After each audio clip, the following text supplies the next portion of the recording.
Hey everybody, glad to see y'all back with me for a little bit. We're going to talk a little bit more about signed numbers and combining signed numbers, maybe a little more. We've got some problems listed up here. Now there's something a little different about these problems I want you to catch hold of. With these signed number problems we have up here, we notice that there's parentheses in each one. Well, first we would like to, before we start trying to do the math on these, what I think I'd really like to do is eliminate the parentheses and the double signs, what I call double signs. Now, the way we eliminate double signs with parentheses, okay, we have a sign, a parenthesis, and another sign, a plus, -3.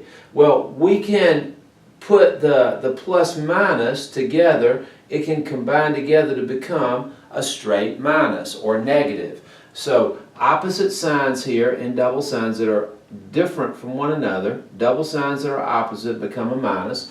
Double signs that are the same here, this minus followed by another minus becomes a plus. So we would like to kind of clean up those parentheses before we start doing any adding or subtracting. So what does that look like in these problems? Well, in this problem, what I want to do is I want to say a plus minus here, it simply becomes a minus.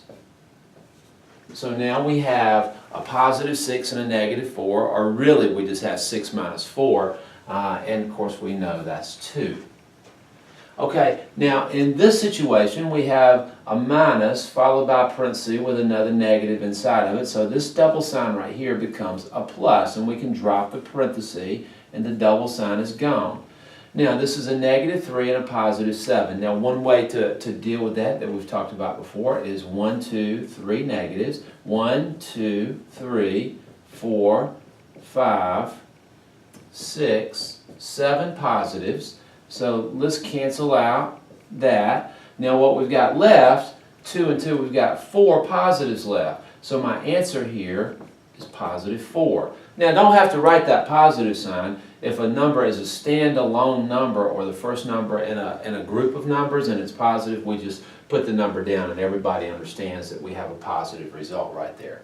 Okay, well let's go down on over to this next problem. Now in this case we have the parenthesis, and we've got a plus minus set up on this parenthesis. Plus minus here, opposite signs become a negative, so we'll just make that 12 minus 5.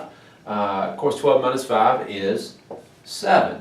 All right, and then we finally get down to this last one. We've got our double sign here of minus and negative becomes a plus.